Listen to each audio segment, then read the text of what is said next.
Ya, sekedar mengingat memori ya, kehidupan ketika masih kanak-kanak ya. Artinya mengungkap kembali memori ketika kita masih kecil. Saya lahir ya pada awal tahun 70-an dan masih teringat pada waktu itu karena kemajuan teknologi belum sepesat ya dengan masa kini ya. Pada era milenial ini memang perbedaannya sangat luar biasa dalam konteks pengetahuan ya, atau ilmu yang mungkin perbedaannya sangat jauh.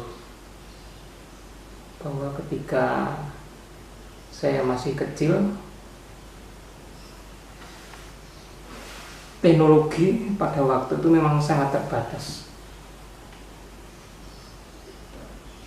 Kemesatan perkembangan ilmu pengetahuan juga masih belum sepesat yang ada dalam kehidupan saat ini ya. Kita lihat juga kehidupannya juga sangat berbeda. Artinya hubungan antar manusianya, hubungan kekerabatan, hubungan antar tetangga, hubungan antar manusia juga memang sangat berbeda sekali kehidupannya dengan kehidupan kalau kita konteks zaman sekarang ya, zaman milenial, zaman yang serba teknologi. Dan memang masa-masa kecil saya ya, masa kecil saya ketika saya ungkapkan memang saat-saat itu memang sangat penuh keterbatasan. Artinya dari segala segi ya, dari segala segi, kalau kita sudut pandangnya dari sisi bagaimana hubungan manusia satu dengan manusia yang lain, di mana pada waktu itu kita lebih bersifat kekeluargaan antar tetangga, antar teman, dan hubungannya sangat akrab. Memang kehidupan pada waktu itu kalau kita lihat juga ya sangat-sangat, secara pribadi saya ingin kembali ke masa silam, dalam arti konteks bahwa kehidupan zaman sekarang memang saya akui kita serba klik ya, serba ini pengetahuan apapun yang perkembangannya sangat pesat saat ini memang ya, kalau kita lihat komparasinya memang tidak bisa dibedakan. Kalau kita lihat juga kehidupan pada waktu masa lampau yang saya ungkap pada sesi kali ini adalah bahwa ada satu mungkin bagi kehidupan saya adalah suatu misteri dalam konteks mungkin bagi kerabat atau bagi teman sepermainan saya masih kecil, itu suatu kenyataan dalam konteks apa yang saya alami pada waktu saya kurang lebih lebih berumur 5 atau ya 5 atau 6. Karena memang yang saya masih ingat itu ketika saya umur sekitar 5-6 itu ya, memori kolektif saya mengatakan bahwa ketika pada waktu itu usia untuk memasuki sekolah dasar ya, sekolah dasar itu kalau mungkin zaman sekarang umur 5 tahun sudah bisa masuk ke bangku sekolah dasar atau kelas 1 ya. Namun pada waktu itu saya masih ingat sekali bahwa pada waktu itu saya belum menginjak bangku sekolah dasar atau bangku SD. Ada satu hal yang ingin mungkin bagi orang lain itu kelihatannya nyata. Bahkan sampai hari ini mungkin teman seperjuangan saya atau sepermainan saya pada waktu umur 5 tahun atau 6 tahun lah, mungkin juga keluarga saya, mungkin almarhum bapak ibu saya, kerabat saya, orang yang saya anggap mbah, atau kakak dan adik saya, atau tetangga-tetangga saya yang saat ini mungkin masih hidup ya, mungkin masih percaya bahwa ketika saya berumur 5 tahun atau 6 tahun itu saya memiliki julukan ya, paraban, bahwa saya pada umur sekian pernah digondol atau di gondol genderuwo. Nah, itu mungkin yang ingin saya ungkapkan. Itu memang sebagai suatu misteri ya, bahwa konteks keyakinan orang pada waktu itu bahwa mereka yakin saya betul-betul pernah digondol wewe atau digondol genderuwo. Artinya saya pernah dimasukkan atau diajak atau memang diambil oleh sosok bunian ya. Bunian artinya oleh makhluk astral yang mungkin bagi orang-orang pada waktu itu sering disebut dengan wewe atau genderuwo. Nah, ini yang bagi saya kehidupan sampai sekarang ini memang pas waktu saat inilah saya ungkapkan. Apakah benar saya itu waktu kecil pernah dibawa, atau istilah orang Jawa itu digondol wewe, atau digondol atau dibawa oleh genderuwo. Nah, sebetulnya kalau dari kacamata rasional, saya pribadi saya belum pernah mengungkapkan yang sebelumnya. Secara rasional memang saya tolak dalam konteks karena saya sebagai pelakunya. Namun demikian, orang lain atau orang sekitar kehidupan saya waktu kecil itu masih menganggap bahwa saya itu pernah digondol wewe atau digondol gendruwo, makhluk bunian itu. Dan kepercayaan itu sampai mengakar, ya, artinya tidak pernah hilang. Artinya memori mereka pada waktu itu memang kehidupan yang serba kekurangan dalam konteks, karena satu ya, pada waktu itu zaman saya masih kecil itu penerangan belum menggunakan listrik, masih pakai teplok atau sentir ya, atau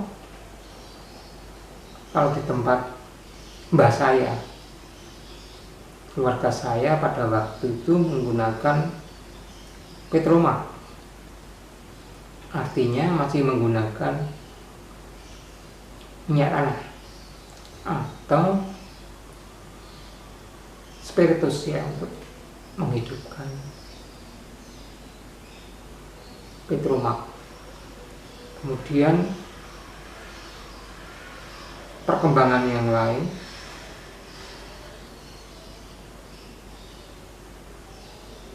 masyarakat pada waktu itu masih percaya terhadap hal-hal mistis, hal-hal yang tidak bersifat rasional.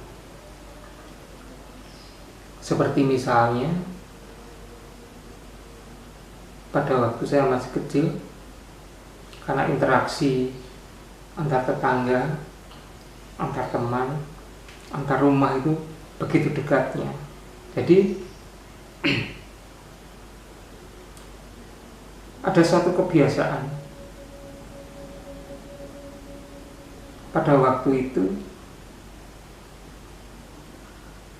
antar tetangga itu saling bertukar pikiran, duduk bersama di halaman rumah, di pojok-pojok rumah, sangat interaktif. Artinya kedekatan masing-masing personnya.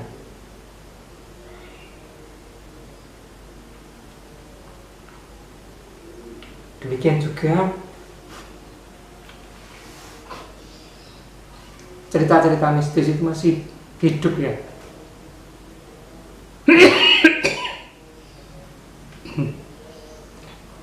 Di kalangan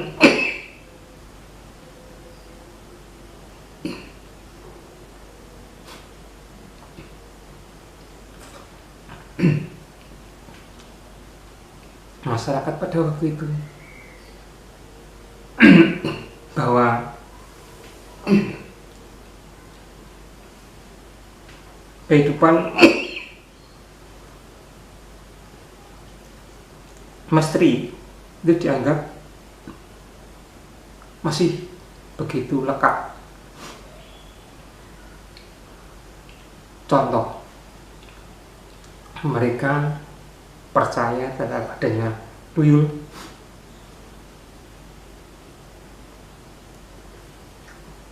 genderuwo,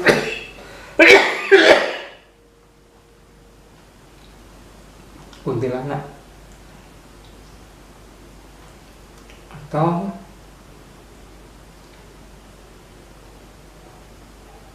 alam bunian lain.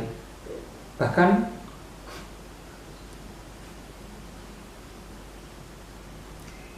kehidupan pada waktu itu masih kental dengan nuansa-nuansa mistis. Misalnya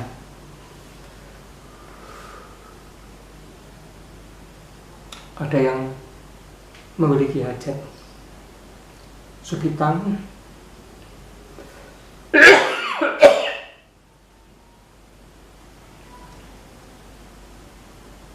kitanan,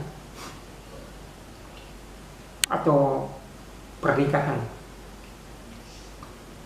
sebelum pelaksanaan hajat mereka, biasanya di pertigaan jembatan atau di pertigaan jalan, perempatan jalan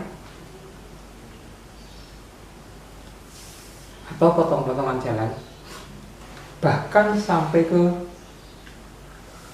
tempat alam kubur ya, maksudnya kuburan, mereka juga akan menyampaikan caos dahar, artinya semacam sesaji.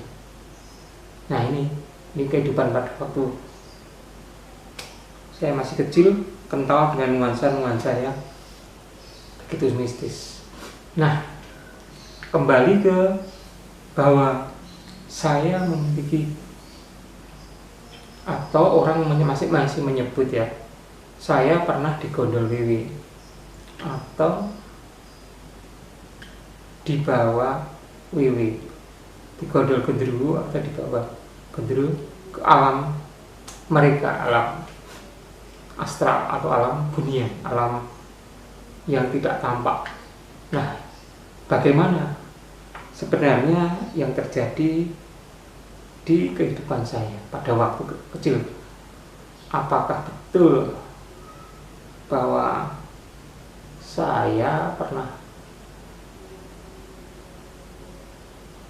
dibawa genderuwo, dibawa wiwi? Karena pada waktu masyarakat masih percaya bahwa alam astral, alam mistis itu ada dan bisa membawa kehidupan alam manusia, dibawa ke alam mereka. Nah, sebetulnya julukan atau paraban yang pernah disematkan pada saya, menurut perjalanan hidup saya, secara rasional itu tidak benar. Namun demikian, pada waktu itu ya memang saya tidak memiliki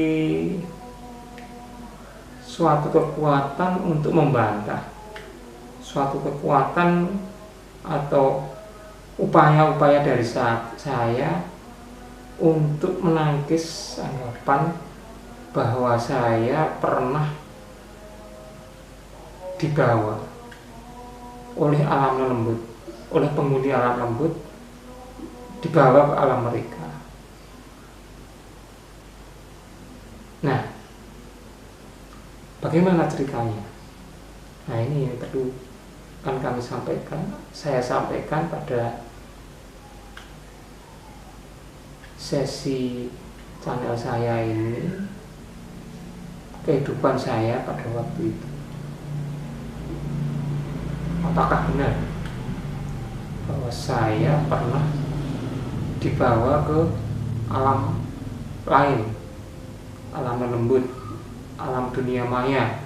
Dunia maya konteksnya pada waktu itu ya dunia astral. Kalau saya jawab secara rasional, saya tidak pernah. Karena saya percaya terhadap sesuatu yang kita ukur dari sisi empirik. Empirik maksudnya apa yang saya alami.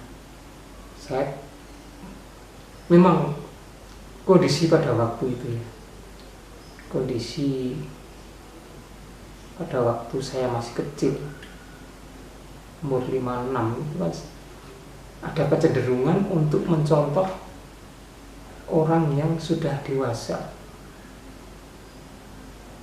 dengan kehidupan yang katakanlah masih belum maju seperti kehidupan sekarang. Saya pada waktu masih kecil itu kurang lebih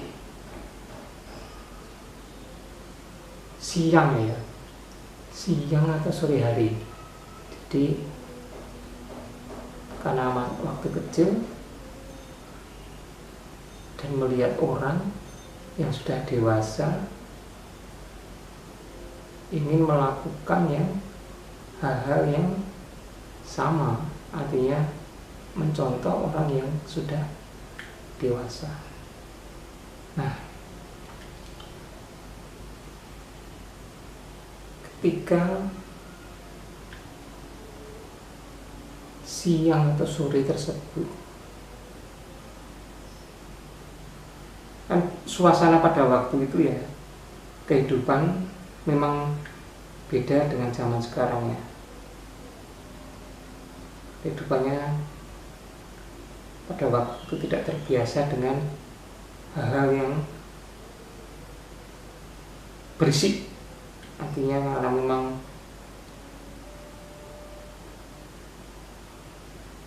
masyarakat pada waktu itu ya masih sangat sederhana. Jadi pemilik televisi atau radio belum sebanyak sekarang. Bahkan itu barang-barang yang mahal. Artinya untuk memiliki barang-barang tersebut itu kategorinya orang kaya.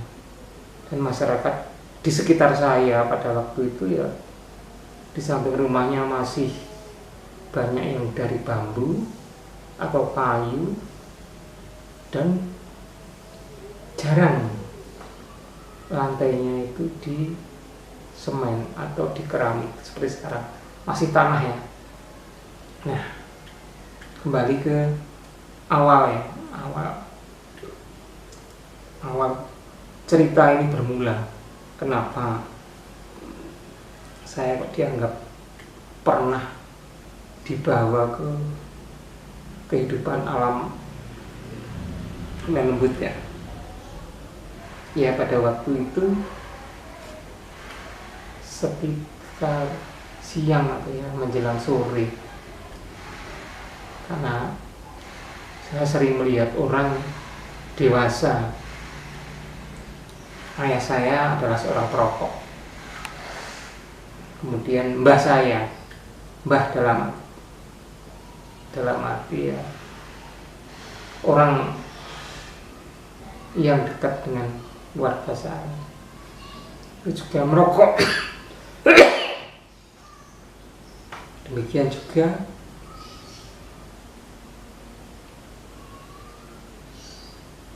beberapa tetangga saya, mereka juga merokok. Kemudian timbul keinginan dari saya yang masih kecil pada waktu juga ingin merasakan bagaimana penikmatnya rokok itu. Nah, siang hari itu saya masih ingat dalam memori saya, biasanya orang merokok itu tidak dihabiskan, tidak dihabiskan keseluruhannya, ada sisanya. Ya, kalau orang Jawa menyebutnya dicecek atau disisakan. Nah, disisakan dalam asbak. Jadi rokok yang misalnya segini, nah ini sisanya yang paling sering diempak atau yang sering dihisap itu disisakan. Nah, di situ masih ada tembakau ya, ada tembakau. Pada waktu itu saya masih ingat di asbaknya simbah saya yang pada waktu itu berprofesi sebagai seorang penjahit ya, seorang penjahit, jahit sambil merokok. Nah, kemudian sisanya ini, cecekannya, sisa puntung rokok itu dimasukkan ke asbak.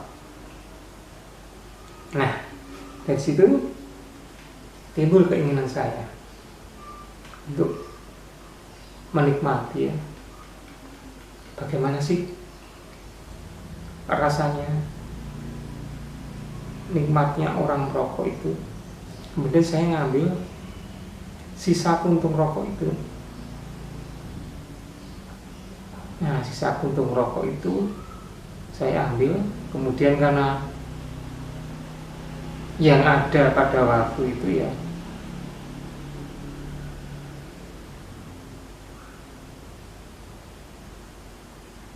apa adanya, jadi yang ada kertas saja pada waktu itu sulit ya. Kita pada waktu itu untuk memiliki sebuah buku tulis saja sulit. Nah, kemudian saya melihat ada jajaran kertas koran atau ya koran ya. Nah, dari bekas-bekas cecekan itu kemudian saya masukkan dalam bekas kertas koran. Nah, kemudian dengan sembunyi-sembunyi saya mengambil sisa puntung rokok atau cecekan dari mbah saya itu, kemudian saya bawa keluar. Kemudian saya, karena saya nemunya kertas sedikit itu aja, kemudian saya masukkan dalam kertas koran yang lipatan itu untuk saya buat sedemikian rupa untuk seakan-akan ya jadi rokok itu. Jadi rokok itu kemudian sambil keluar bawa tembakau, kemudian juga bawa korek. Kalau pada waktu itu koreknya juga dari minyak tanah. Kemudian dengan sembunyi-sembunyi saya masuk ke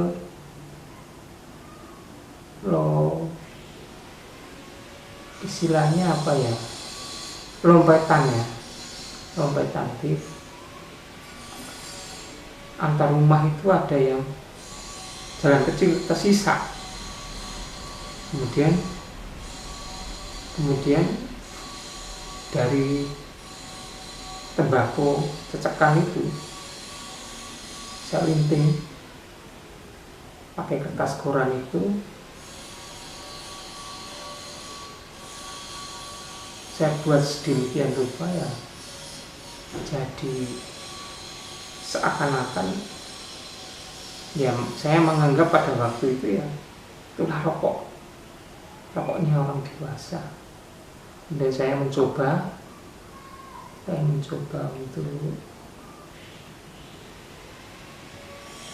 untuk rokok ini saya hisap, kemudian saya hidupkan dengan menggunakan korek, dan ketika hidup saya hisap.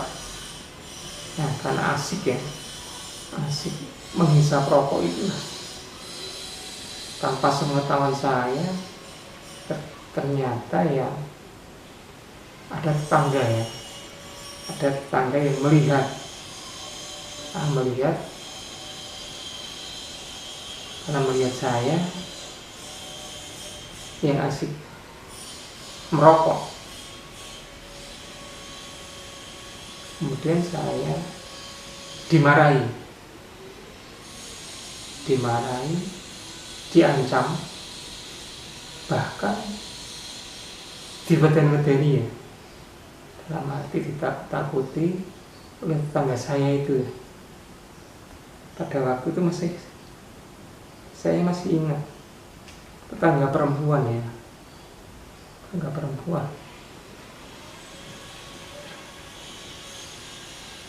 Nah, kemudian tetangga saya itu bilang sama saya, tak kandhake bapakmu lho. Saya beritahukan bapakmu lho bahwa kamu merokok. Masih kecil kok wis ngerokok.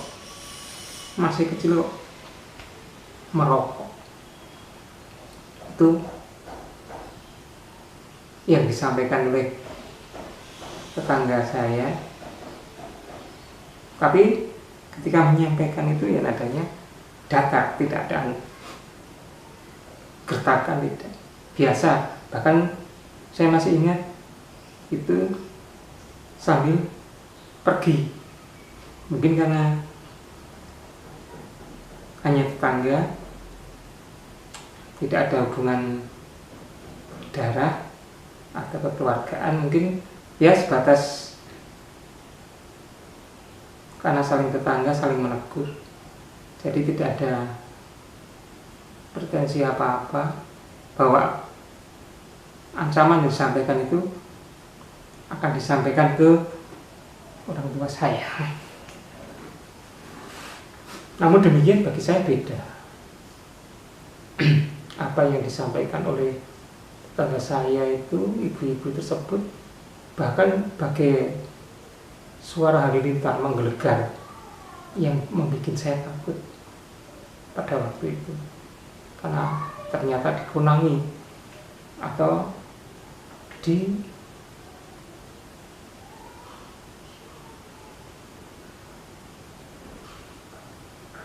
kalau orang Jawa itu dikunangi ya, artinya ada orang yang melihat pas saya asik merokok tersebut, dan saya takut terhadap apa yang disampaikan bahwa nantinya tetangga itu benar-benar akan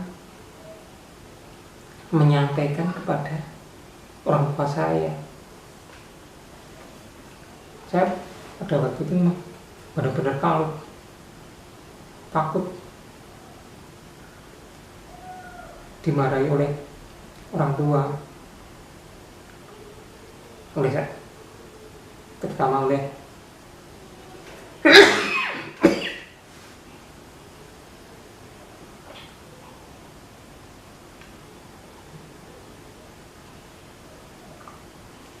ayah saya ya. Saya takutnya sangat luar biasa, karena pada waktu itu memang kedekatan kita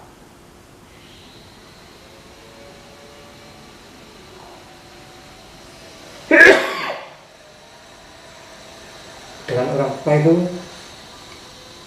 sangat dekat. Nah itu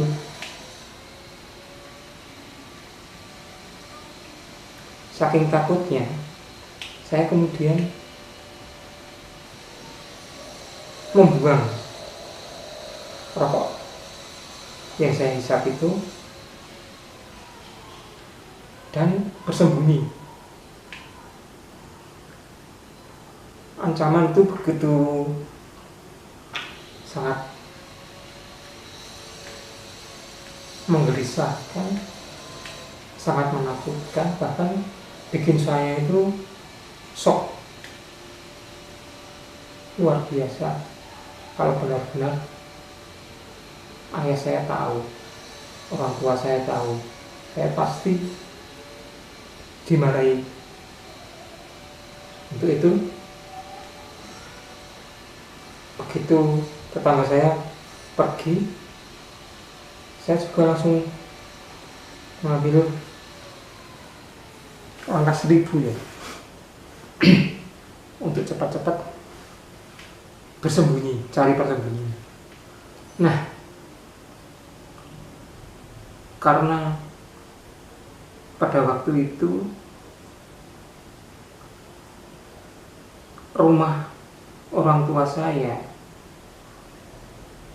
dengan mbah saya yang berprofesi sebagai seorang penjahit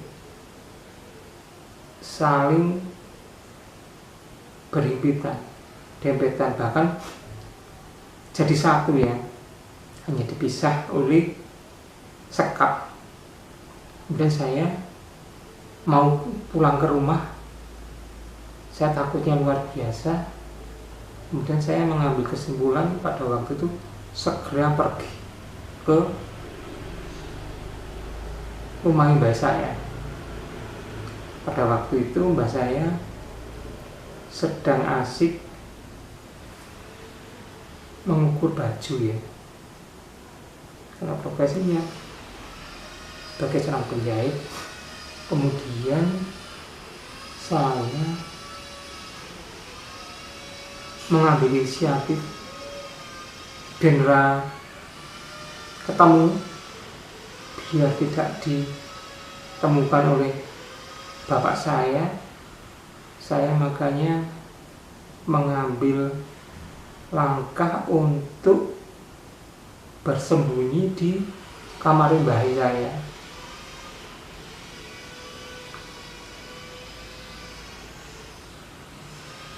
Kamar mbah saya itu hanya ada 2 barang ya. Satu tempat tidur, kemudian satunya meja. Nah, meja ini kan biasa dipakai oleh mbah saya karena pada waktu itu ya masih ramai atau gencar-gencarnya dengan apa yang disebut buntut atau nalu ya. Artinya meja itu dipakai oleh mbah saya untuk merumus buntut atau nomor atau perjudian, angka judi. Nah, saya kemudian lari di bawah meja itu. Di bawah meja dalam kamar mbah saya, Mbah Hadi ya namanya, kamarnya Mbah Hadi. Nah, kemudian saya pada waktu itu masih ingat, sudah sore menjelang maghrib. Kemudian saya bersembunyi di bawah persis meja. Jadi saya bisa memantau aktivitas mbah saya ketika masuk kamar, keluar kamar, saya langsung bisa memantau. Di mobilitas keluar masuknya saya bisa melihat Mbah Kakung, Mbah Hadi Kakung, Mbah Hadi yang laki-laki maupun Mbah Hadi yang putri, Mbah Putri, Mbah yang perempuan. Kemudian ketika menjelang maghrib itulah orang tua saya mencari saya keberadaannya, karena dari siang sampai sore dan maghrib kok tidak kelihatan dan belum makan. Jadi kondisi pada waktu itu ya, saya sebetulnya lapar atau ngelih bahasa Jawa, tapi rasa takut itulah yang membuat saya jadi kuat bertahan untuk tidak makan. Nah, ketika sesudah maghrib sampai isya kok belum nongol, akhirnya ayah saya lapor ke mbah saya, Mbah Hadi Kakung dan Mbah Hadi Putri. Ternyata Mbah Kakung dan Mbah Putri juga menyatakan belum pernah melihat saya dari siang, sore, bahkan maghrib. Akhirnya bapak saya dan mak saya mencari ke tetangga sampai isya, tapi tidak pernah ditemukan. Nah kemudian karena tidak ditemukan, akhirnya satu kampung itu ramai mencari saya. Saya masih di dalam kamar itu, di bawah meja, saya masih betul-betul bisa melihat aktivitas. Karena suaranya masih terdengar di seputar rumah mbah saya. Pada rumah saya itu akhirnya banyak orang menggerombol mencari. Nah, keberadaan saya bahkan sampai ke kampung-kampung tetangga. Akhirnya dari inisiatif ketua kampung pada waktu itu ya, larinya itu ke alam dunia, alam astral, alam lembut. Karena sampai hampir jam 8 atau 9 kok belum ditemukan. Sudah mencari ke mana-mana, seluruh kampung diubek-ubek, seluruh kampung dicari.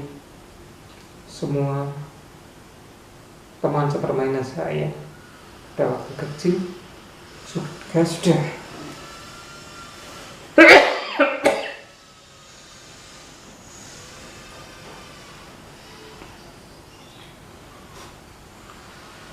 sudah ditanyai ya, apakah mereka melihat saya atau tidak. Demikian juga sampai ke kampung-kampung tetangga. Nah, karena tidak ketemu, maka ketua kampung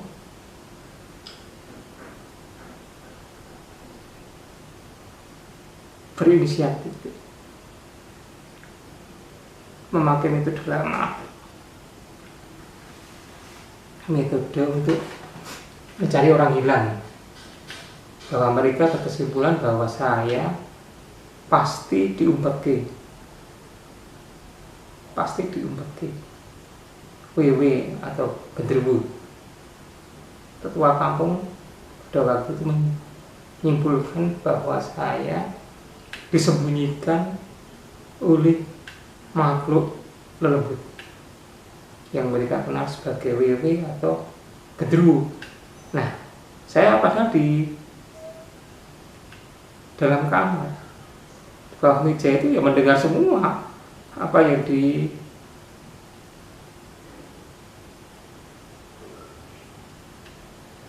disampaikan oleh tetangga saya.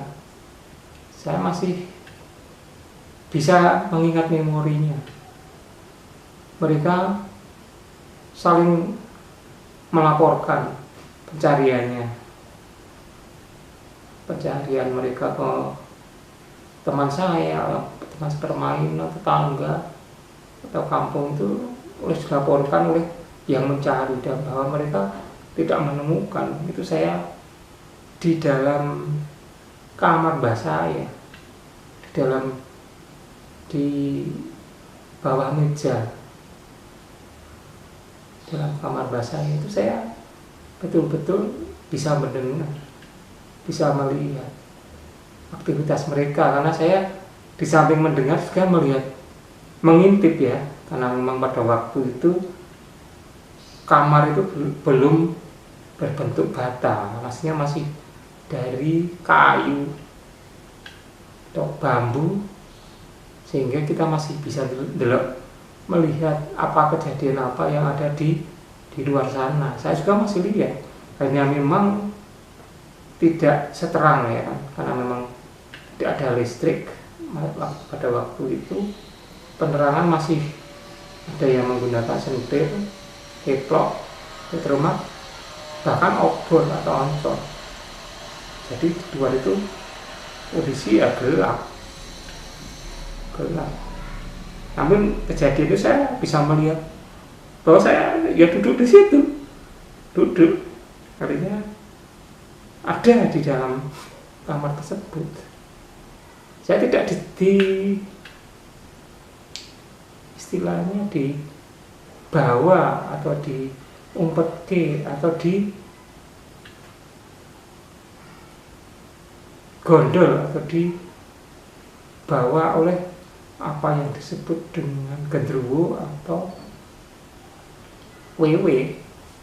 Saya tidak, saya masih clear dan clean bahwa saya masih berjalan dengan normal. Artinya saya itu melihat kejadian di luar itu seperti apa. Kejadian di luar itu apa yang dibicarakan orang tentang saya itu masih ingat, betul-betul masih ingat apa saja terjadi. Dalam kondisi pada waktu itu memang saya lapar, anak kecil ya, kecil umur sekitar 5-6 tahun, dari siang sampai malam jam 8, jam 9 belum makan. Ya emang perutnya ya ngelih, melintir-lintir, merasa sangat lapar, tapi memang tidak bisa berbuat apa-apa karena memang dicekam oleh rasa takut dimarahi oleh ayah saya. Nah, saya ketahuan merokok di tetangga, takutnya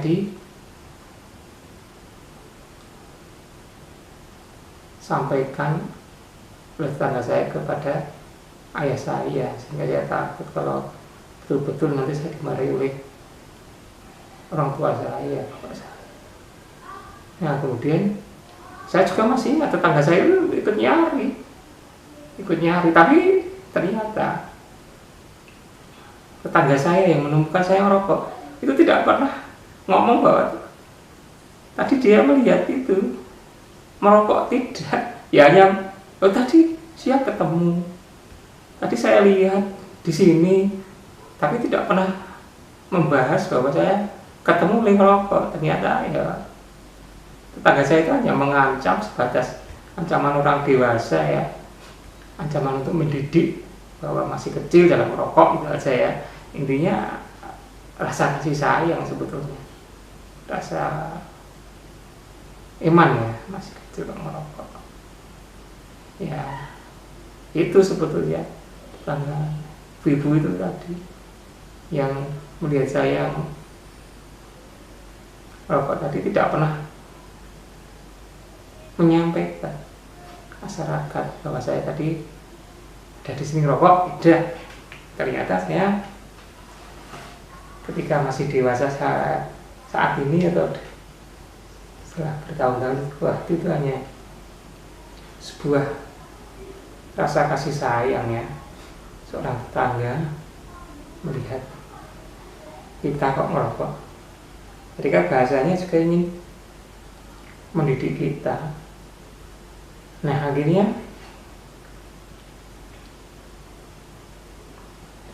karena tidak ditemukan, ya tidak ditemukan dong, saya hanya di dalam kamar rumah mbak saya, kemudian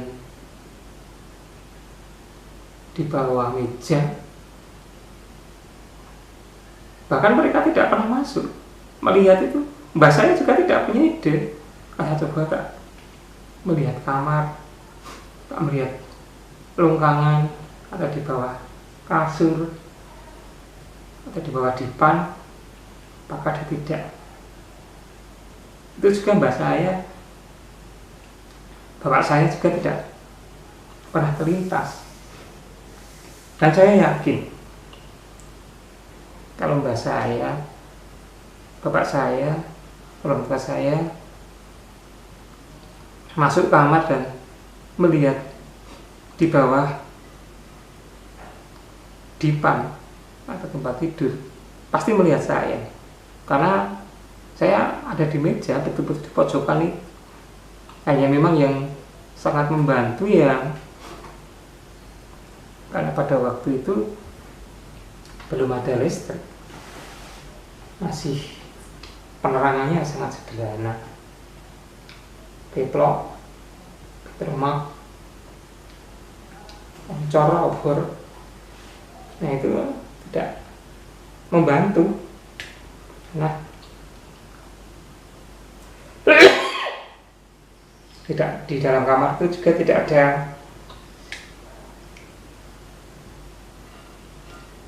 penerangan ya. Di kamar mbak saya itu hanya tembok kecil, penjaga ini orang kebakaran. Nah, akhirnya tetua masyarakat sekitar situ mengambil inisiatif bahwa ini saya digondol wiwi, diumpetke genderuwo, disembunyikan makhluk halus yang bernama genderuwo atau wiwi. Nah itu, akhirnya mereka sepakat untuk menggunakan cara-cara tradisional. Akhirnya mereka, tetangga-tetangga saya, tetangga-tetangga serumah itu menabuh bebunyian apa saja yang bisa ditabuh agar saya dilepaskan dari cengkraman genderuwo maupun wewe gombel. Nah itu akhirnya tetangga itu punya piring, punya manci, punya kentongan, punya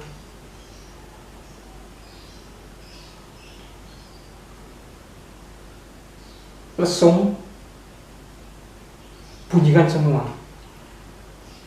Jadi satu kampung itu akhirnya ya saling membunyikan.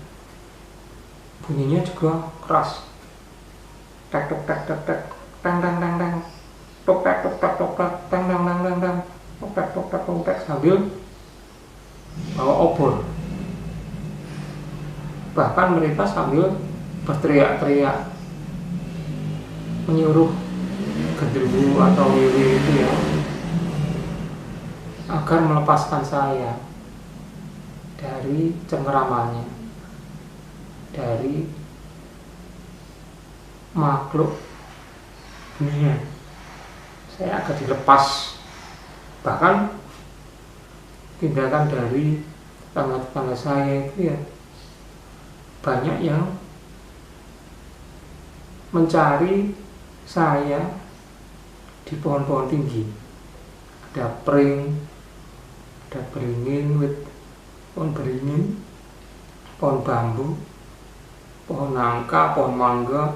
Itu mereka melihat itu semua, dicari di pohon-pohon yang tinggi. Karena menurut cerita alam lembut genderuwo wewe itu menyembunyikan ya nantinya saya pasti di ketinggian pohon-pohon tersebut.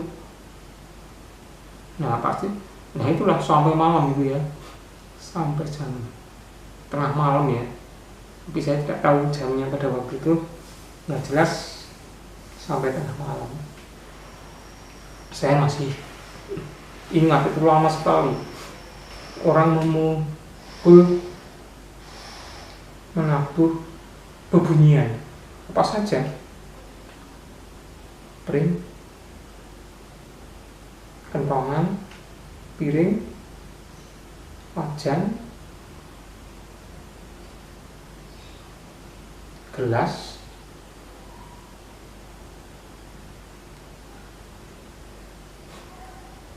lumbung, apa saja, bahkan yang bisa dibunyikan sambil teriak-teriak itu. Akhirnya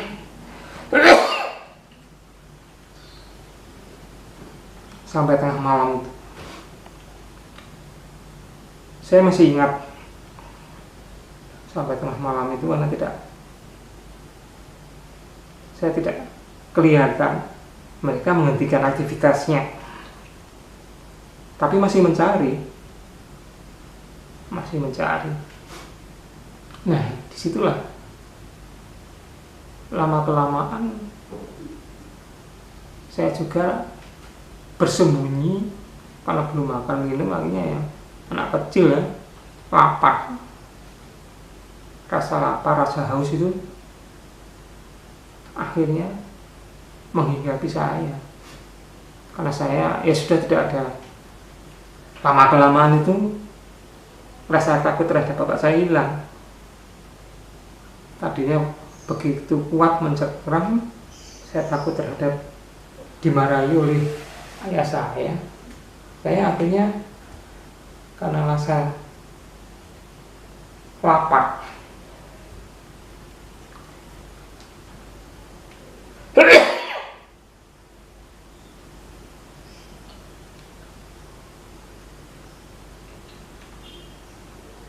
dan haus, ya akhirnya saya memutuskan untuk keluar dari persembunyian. Ya itu butuh keberanian sebetulnya. Saya keluar akan dimarahi oleh bapak saya, atau saya lapar karena sudah tidak makan berjam-jam dan haus. Akhirnya panggilan alam ya, wah, seorang anak kecil ya, lapar dan haus pasti ya tidak bisa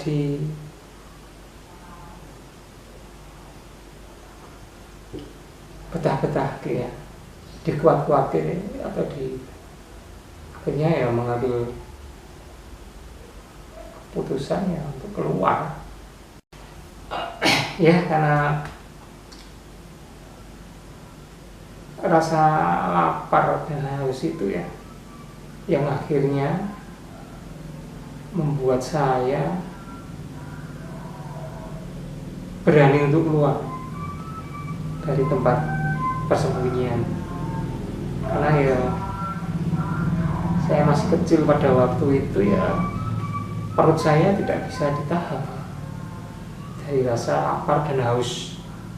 Akhirnya saya ya wis tak keluar dari tempat persembunyian saya, dari kamar mbah saya itu.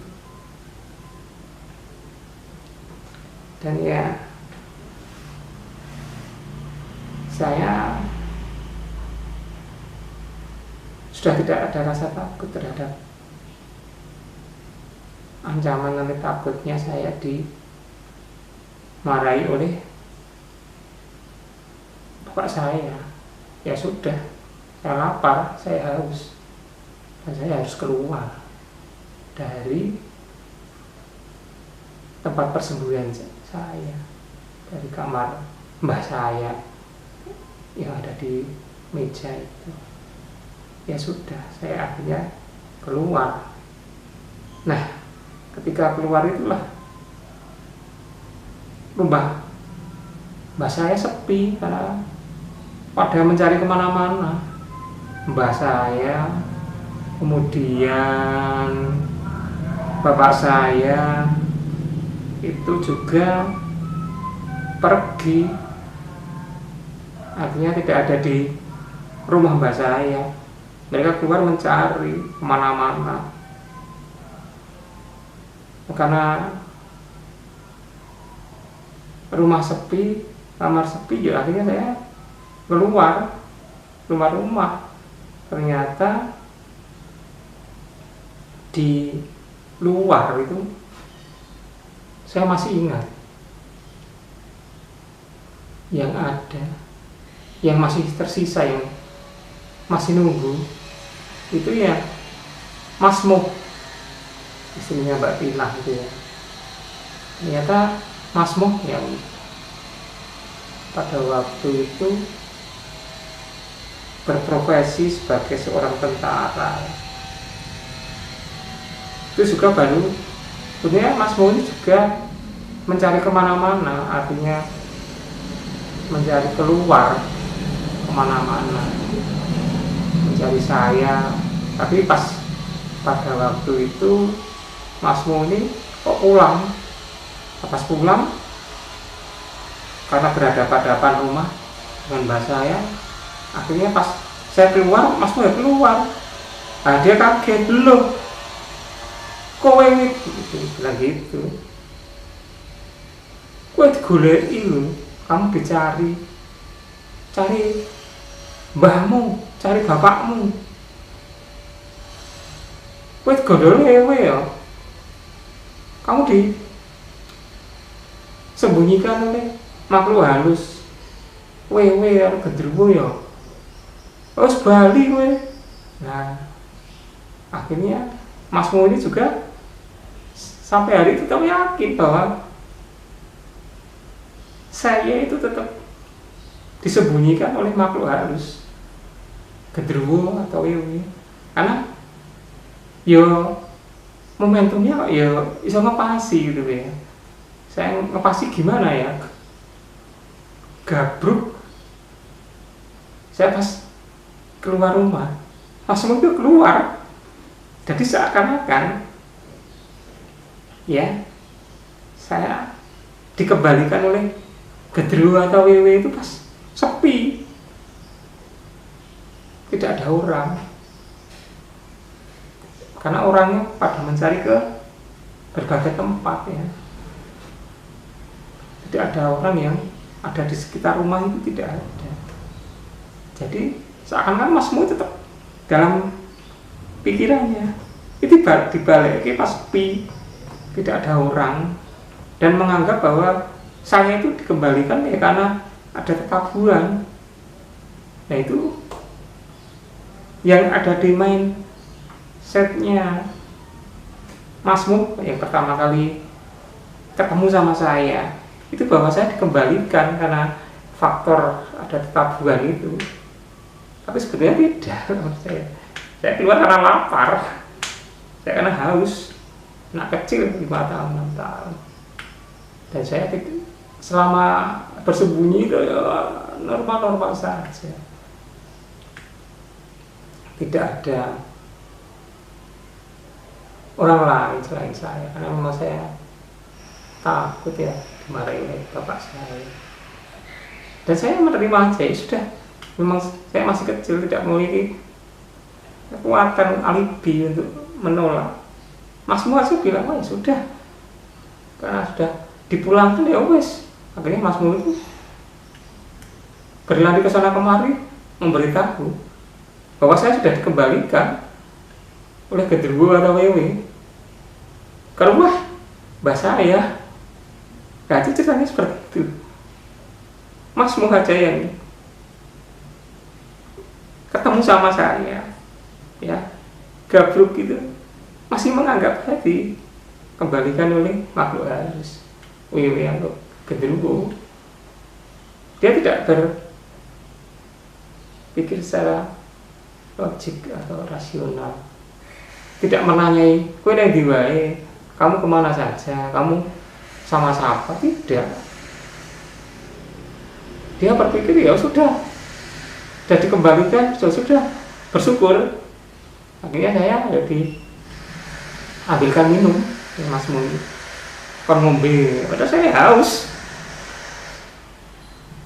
lapar. Ya, akhirnya karena Mas Moh percaya sudah dikembalikan, akhirnya ya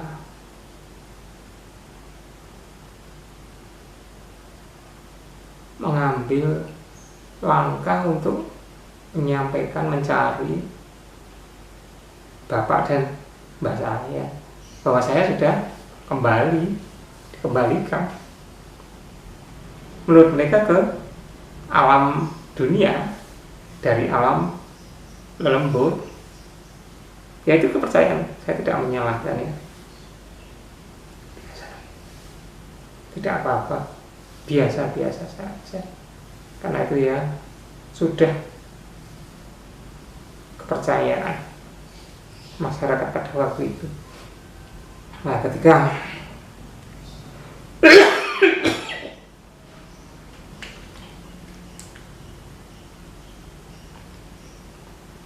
orang-orang sudah kumpul ya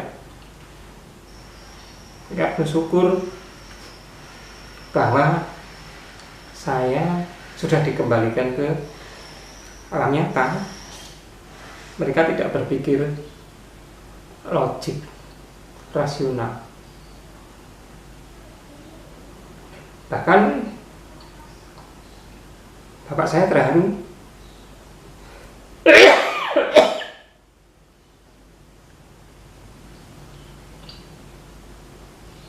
Mak saya juga terharu ya.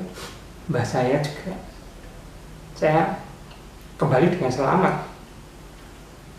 Pikiran mereka ya tidak diapa-apain oleh gendruwo maupun makhluk halus. Sopan syukur mereka panjatkan kepada Tuhan Yang Maha Esa. Saya dipeluk ya, peluk oleh orang-orang tersebut. Mereka tidak menanyai.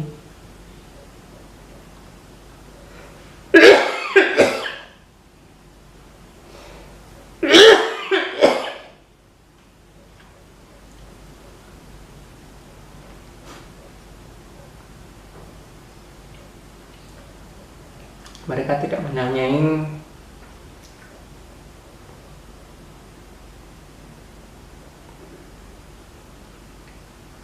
saya dibawa kemana, saya dibawa oleh siapa, dan kemana saja. Tidak. Mereka mengucapkan syukur bahwa saya dengan selamat ya dikembalikan menurut pandangan mereka ke alam kehidupan manusia. Mereka bersyukur sudah, mereka tidak menanyai macam-macam. Bahkan mbah saya yakin, seyakin-yakinnya bahwa saya betul-betul dibawa ke alam lembut. Tidak apa-apa. Nah ya, kepercayaan mereka seperti itu, dan saya juga tidak menyalahkan kepercayaan tersebut. Saya terima. Namun demikian saya juga mengucapkan syukur. Ternyata ya saya tidak dimarahi oleh orang tua saya pada waktu itu ya. Ya saya bersyukur pada waktu itu. Wah, kemudian setelah itu ya saya disuruh makan, minum oleh bapak saya, dan dimandikan. Setelah itu suruh tidur. Tapi saya bersyukur ya saya sudah tidak lapar lagi, tidak haus lagi, sudah mandi, tidur. Namun saya masih bisa mendengarkan ya pembicaraan mereka, tetangga, bapak saya. Mereka masih percaya bahwa saya dibawa ke alam lembut. Tidak apa-apa. Bahkan hingga hari ini ya, ketika saya melakukan satu bentuk autobiografi saya di channel saya ini ya, ini baru saya ungkapkan ya, tidak apa-apa memori kolektif mereka terhadap dunia bunian, dunia alam astral, dunia alam antah berantah, dunia lembut, biarkan aja, nggak masalah. Tidak ada, bagi saya ya, tidak ada urgensinya katakan kita menolak atau katakanlah memberikan satu bentuk pencerahan. Ya memang pada waktu itu memang ya kehidupannya sudah tersetting ya, karena tingkat kemajuan. Nah kemudian ketika pagi harinya, belum sampai pagi hari, bahkan pada hari itu juga keluarga saya, mbah maupun bapak saya, membuatkan semacam bubur ya, bubur abang putih.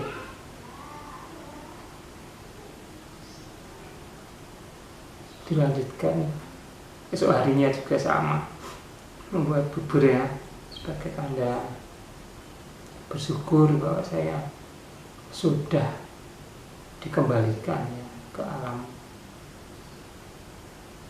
manusia.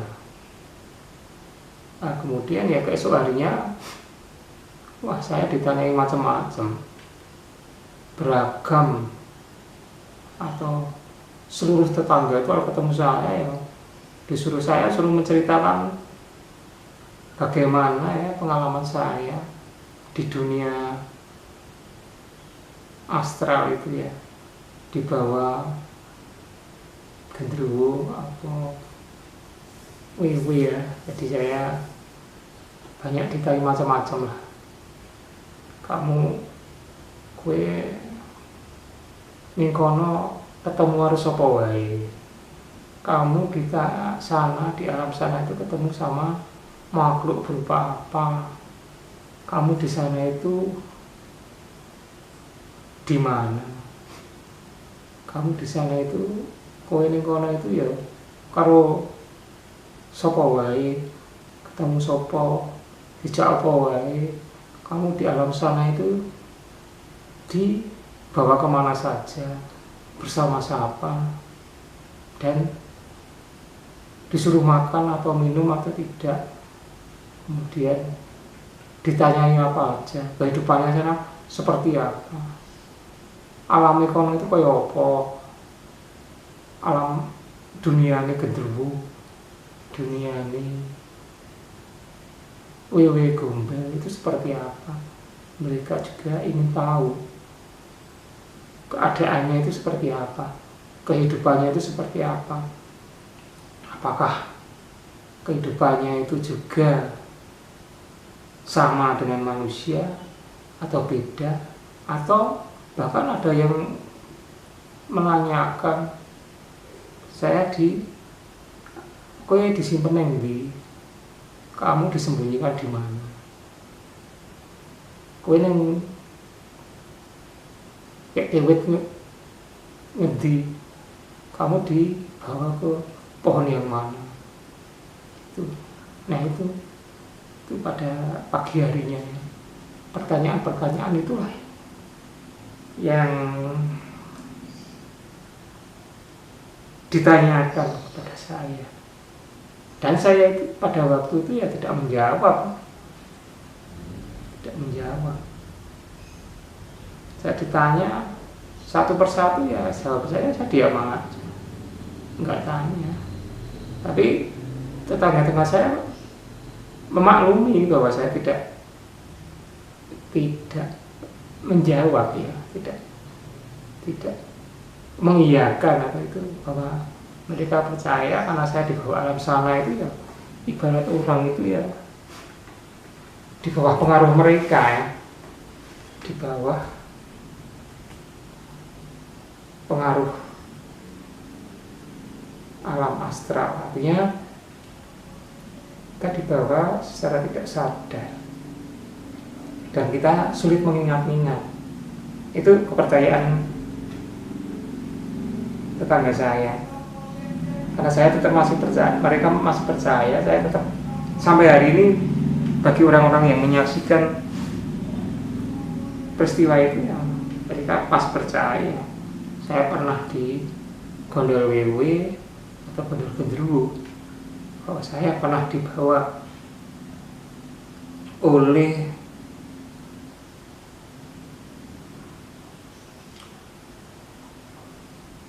genderuwo atau gondol wewe di alam kasunyatan. Nah itu yang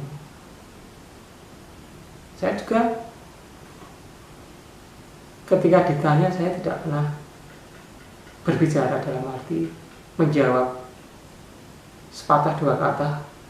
Kalau itu pertanyaan ya berkisar kaitannya dengan kisah mistis bahwa saya dibawa oleh makhluk astral. Itu tidak pernah saya jawab, dan saya juga diam aja sampai hari ini. Ketika saya melakukan satu bentuk cerita dalam konteks secara modalitas, saya rekam ya melalui channel saya ini. Nah ini yang biar sebagai saksi ya, kalau saya dulunya waktu umur 5-6 tahun itu ya pernah dihebohkan, pernah dibuat stigma, pernah dicap oleh tetangga atau orang-orang yang katakanlah hidup sepantaran saya, keluarga saya yang waktu kecil itu. Ya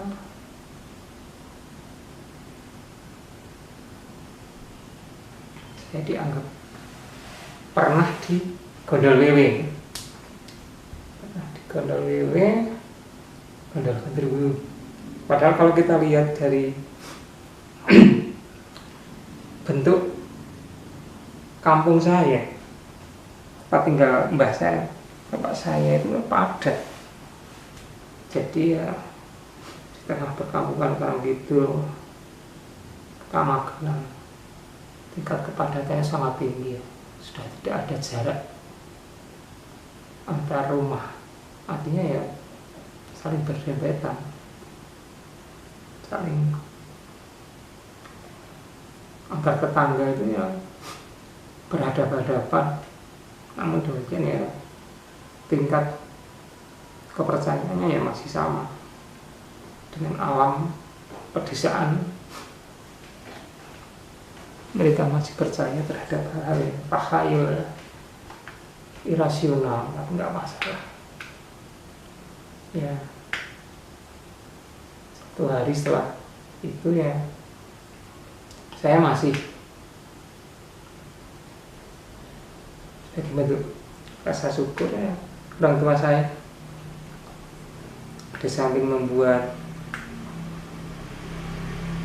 bubur bawang putih juga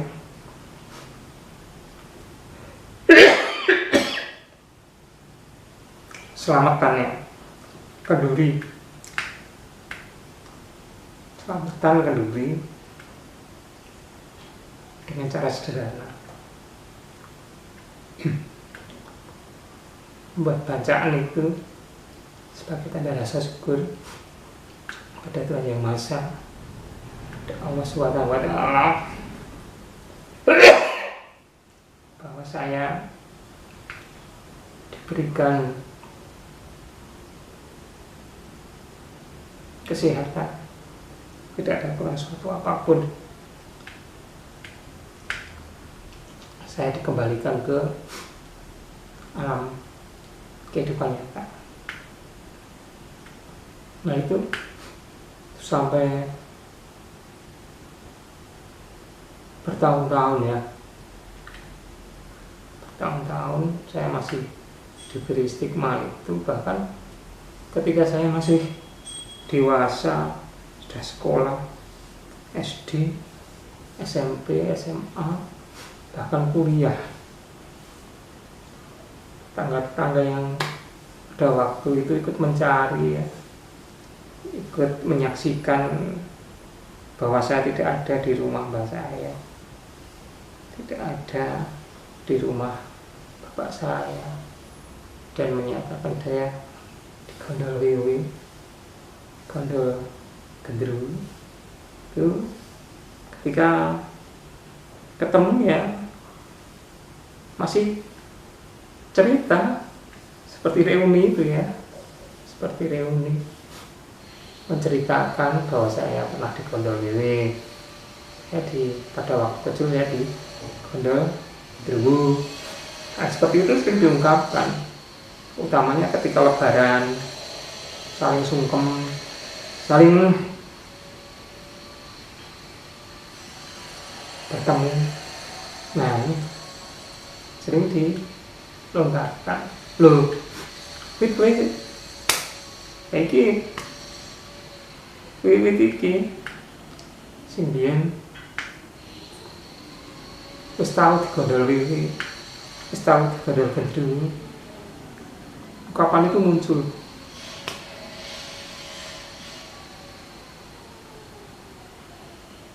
Sebagai ungkapan bahwa ya, saya melihatnya itu tingkat keakraban kita ya, tingkat mereka memiliki, kalau kita saudara, mereka memiliki memori bahwa kita bertetangga, yaitu kadang-kadang yang dilontarkan, dikeluarkan, dan itu tidak pernah terhapus ya sampai hari ini ya. Sampai hari ini ketika mereka punya cucu, punya keluarga, ketemu ya sama. Wah, kowe iki biyen ya gondol kowe gondol genderuwo ya. Saya sampai hari ini pun saya ya tak terima. Ya memang kita dianggap saudara itu karena gondolan wiwi itu ya, karena menganggap itu sebagai suatu bentuk enggak apa-apa, tidak apa-apa. Bahkan kakak saya mungkin ya, kakak saya, adik saya mungkin ingat enggak ya, mungkin kakak saya mungkin masih ingat, kalau adik saya mungkin enggak ingat. Kalau kakak saya saya yakin ingat. Nah, mungkin saya masih umur 5 tahun, kakak saya juga mungkin masih ingat bahwa saya di Gondol Wiwit, Gondol Genderuwo. Mungkin adik saya juga ya, tapi mungkin juga adik saya belum lahir ya, atau belum lihat saya punya 2 adik. Adik mungkin saya belum menemui, tapi hanya mungkin dari cerita-cerita tetangga, cerita orang tua, bahwa saya, mungkin kakak saya yang masih percaya bahwa saya pernah di Gondol Wiwit, masih teringat mungkin ya, dan masih percaya. Percayaan itu tidak akan pernah luntur bahwa saya pernah di Gondol Wiwit, Gondol Genderuwo. Nah, yaitu saya juga pada waktu itu ya tidak menertawakan, tidak menolak, biarkan saja bahwa saya dengan stigma waktu kecil pernah di Gondol Wiwit, pernah di Gondol Genderuwo. Yaitu saya, pribadi saya, mungkin memori kolektif ya dari masyarakat yang ada di Kampung Karangkidul, Kota Magelang, Kelurahan Rejowinangun Selatan, mungkin ya, mungkin yang seusia dengan saya atau sepantaran dalam konteks lebih tua dari saya, dan yang masih hidup pada waktu itu di lingkungan masyarakat atau kampung Karangkidul, Rejowinangun, Kota Magelang. Mungkin ya cerita ini ya, pada waktu itu ya, yang kalau berkaitan dengan mistis ya, sekitar tahun 75 75 ya, 74 atau 75 lah pokoknya. Itu ya mungkin yang pernah jadi satu memori kolektif bagi masyarakat pada waktu itu. Ya saya pernah kakaknya gondol wewe, kakaknya di gondol gendruwo itu ya. Ya itu ya saya terima. Ya tidak apa-apa, sebagai bagian be a part of life ya, menjadi suatu bagian dari hidup saya, be a part of my life, menjadi satu bagian dari hidup saya, dan saya sangat menikmatinya. Nah, saya akhirnya ya kembali lagi, saya bersyukur kepada Tuhan Yang Maha Esa, Allah Subhanahu wa Ta'ala, bahwasanya ternyata saya bisa menjadi suatu pelajaran bagi rohani kehidupan saya, bagi kejiwaan saya, bagi kehidupan saya mendatang, bahwa ya manusia itu, saya percaya juga dalam keyakinan saya Islam, di samping ada kehidupan manusia itu juga ada kehidupan yang lain, itu saya juga percaya. Nah ini satu bentuk pembelajaran bagi saya,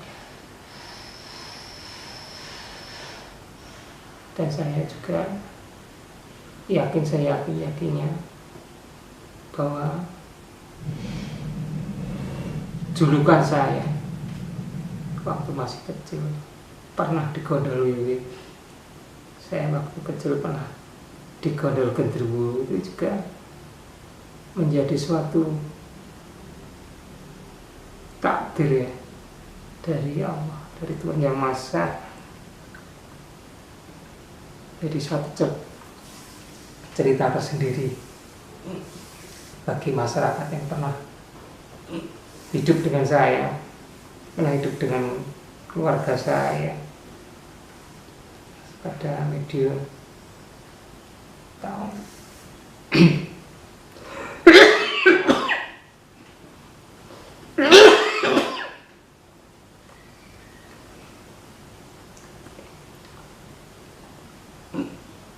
pada tahunnya 74 ya, mungkin sekarang tahun 74 ya, mungkin masyarakat yang pada waktu itu ya sekarang ini mungkin sudah sepuh-sepuh ya, sudah masak. Saya sendiri juga sudah merasa tua, dan itu saya yakin jadi kenangan indah dalam hidup saya,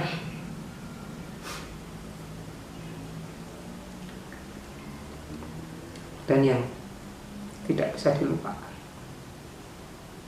ya, hanya termanis mungkin ya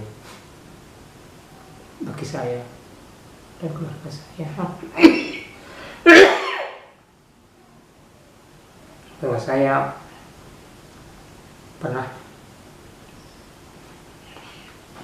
mendapat julukan waktu kecil, masa kehidupan saya kecil,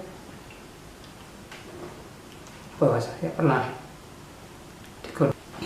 mendapat julukan waktu kecil, masa kehidupan saya kecil, bahwa saya pernah digondol wiwi atau pernah digondol gendruwo.